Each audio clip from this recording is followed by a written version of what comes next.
We're continuing our coverage of the closure of Klein Hall Veterans Home in Chippewa Falls.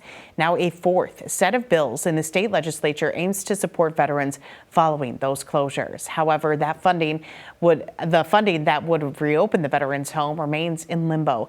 18 News' Toby Moore is breaking down the latest legislation and where things stand right now.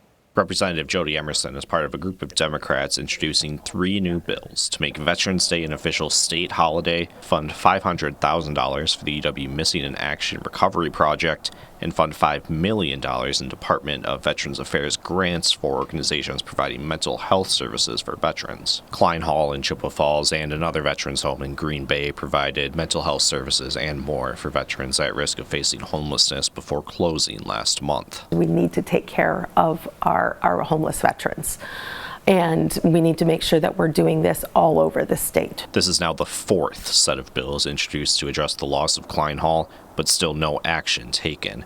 Here's where things stand.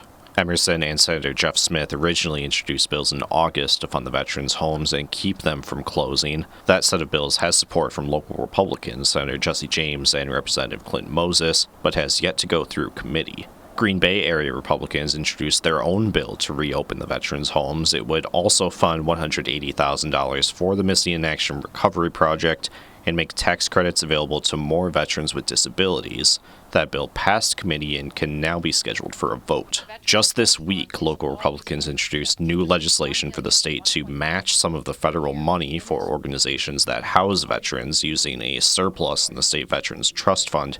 Representative Rob Summerfield explained on Tuesday. This is a different program that hopefully that for the future Wisconsin for this program will grow it and be able, instead of 3 spots in the state, maybe 10, 12, 15. If funding passes, plans are to build a new veterans home in the Eau Claire area in place of Klein Hall.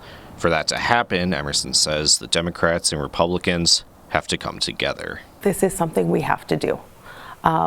If it means that my name isn't on a bill, if that's what the issue is that Democrats introduced the best bill for this and they don't want Democrats to do it, I'll take my name off of it. In Eau Claire, I'm Toby Moore. Thanks, Toby. You can read more of our coverage on the Klein Hall funding fight and those plans for a new facility on our website.